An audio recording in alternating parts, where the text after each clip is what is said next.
Saudara-saudariku yang terkasih, bacaan pada hari Minggu ini yaitu bacaan pertama diambil dari Ulangan bab 26 ayat 4 sampai 10. Bacaan kedua diambil dari Surat Rasul Paulus kepada jemaat di Roma bab 10 ayat 8 sampai 13. Bacaan Injil diambil dari Injil Lukas bab 4 ayat 1 sampai 13. Judul permenungan saya pada hari Minggu ini, menghadapi pencobaan dengan iman yang tangguh. Saudara-saudariku yang terkasih, dalam nama Tuhan kita Yesus Kristus, hari ini kita memasuki Minggu Prapaskah pertama.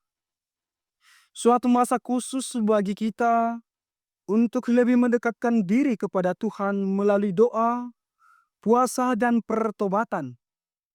Masa Prapaskah adalah kesempatan bagi kita untuk merenungkan perjalanan rohani kita, menghadapi pencobaan dan memperdalam relasi kita dengan Allah.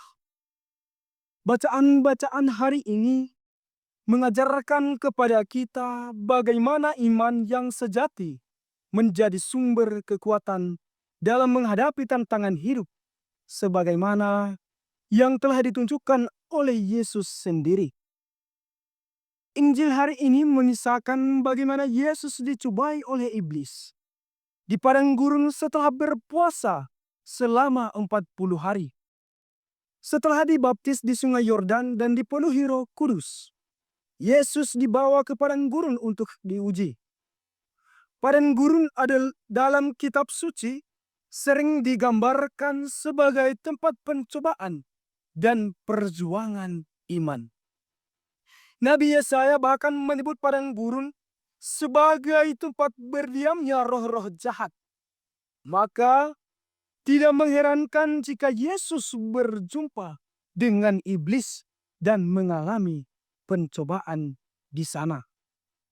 Saudara-saudari yang terkasih dalam nama Tuhan kita Yesus Kristus, ada 3 pencobaan yang Yesus hadapi. Pertama, percobaan terhadap kebutuhan fisik.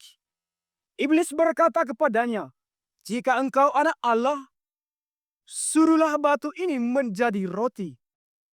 Namun Yesus menjawab, "Manusia hidup bukan dari roti saja," menegaskan bahwa hidup manusia tidak hanya ditopang oleh kebutuhan jasmani, tetapi terutama oleh firman Tuhan. Kedua, pencobaan terhadap kekuasaan dan kemuliaan duniawi. Iblis menawarkan seluruh kerajaan dunia jika Yesus mau menyembahnya. Tetapi Yesus menolaknya dan berkata, "Engkau harus menyembah Tuhan Allahmu, dan hanya kepada Dia sajalah engkau berbakti."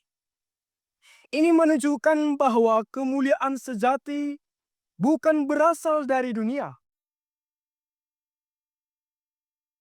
melainkan dari ketaatan kepada Allah.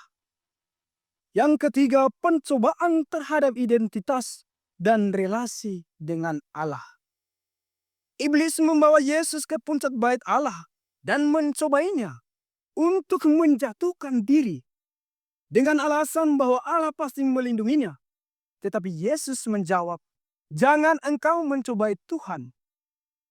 Jangan engkau mencobai Tuhan Allahmu."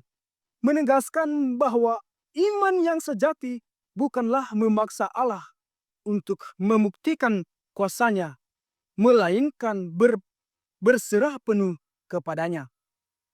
Saudara-saudariku yang terkasih dalam nama Tuhan kita Yesus Kristus, dalam menghadapi pencobaan, Yesus mengandalkan firman Allah, sehingga iblis pun menggunakan kitab suci, tetapi dengan cara yang salah, hanya untuk memanipulasi.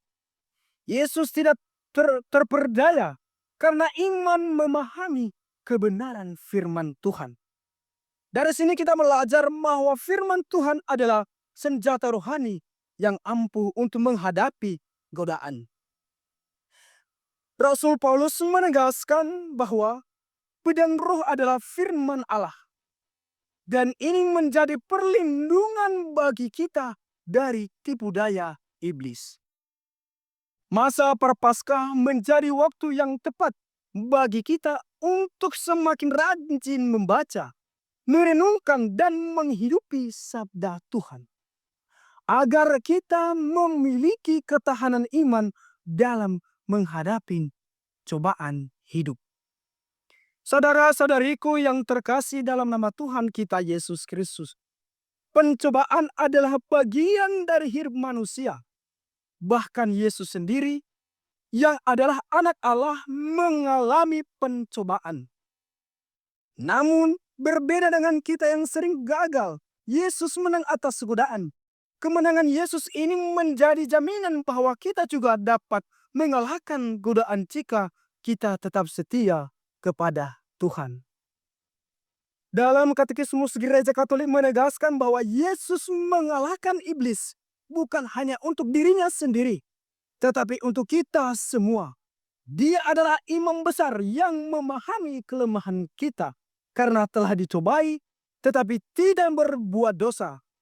Oleh karena itu, kita dipanggil untuk meneladaninya dalam menghadapi tantangan iman kita sehari-hari. Saudara-saudariku yang terkasih dalam nama Tuhan kita Yesus Kristus, bacaan pertama dari kitab Ulangan mengajarkan tentang pentingnya bersyukur kepada Allah. Bangsa Israel mempersembahkan hasil panen pertama sebagai ungkapan syukur atas penyelamatan Tuhan. Ini mengingatkan kita bahwa seluruh hidup kita adalah anugerah dari Allah. Dan kita dipanggil untuk selalu mengandalkannya. Sedangkan bacaan kedua dari surat Rasul Paulus Roma menegaskan bahwa keselamatan diberikan kepada siapa saja yang percaya dan mengakui Yesus sebagai Tuhan. Barang siapa yang berseru kepada nama Tuhan akan diselamatkan. Artinya iman kepada Yesus adalah jalan menuju keselamatan. Dan ini harus tercermin dalam hidup kita sehari-hari. Saudara-saudariku yang terkasih dalam nama Tuhan kita Yesus Kristus. Masa Prapaskah adalah waktu untuk melatih diri dalam iman, agar kita semakin kuat menghadapi godaan. Kita dapat melakukan ini dengan berpuasa dan berpantang. Bukan hanya sekedar menahan lapar, tetapi sebagai bentuk pengendalian diri dan kepekaan terhadap kehendak Tuhan. Kita juga diajak untuk semakin mendalami doa, seperti Yesus yang berdoa di padang gurun, agar kita semakin dekat dengan Tuhan dan memiliki kekuatan melawan godaan tersebut. Selain itu, kita diajak juga untuk berbuat amal kasih, karena iman tanpa perbuatan adalah mati. Sebagai penutup, kita diingatkan bahwa perjalanan iman kita tidak akan pernah lepas dari pencobaan. Tetapi kita tidak perlu takut. Yesus telah menunjukkan kepada kita bagaimana menghadapi pencobaan dengan mengandalkan Tuhan. Mari kita gunakan masa Prapaskah ini sebagai kesempatan untuk memperdalam iman kita, semakin setia pada sabda Tuhan dan berserah kepadanya. Dengan demikian kita akan semakin siap menyambut kebangkitan Kristus dengan hati yang baru dan penuh sukacita. Semoga Roh Kudus membimbing kita dalam perjalanan hidup kita sehari-hari. Amin. Mari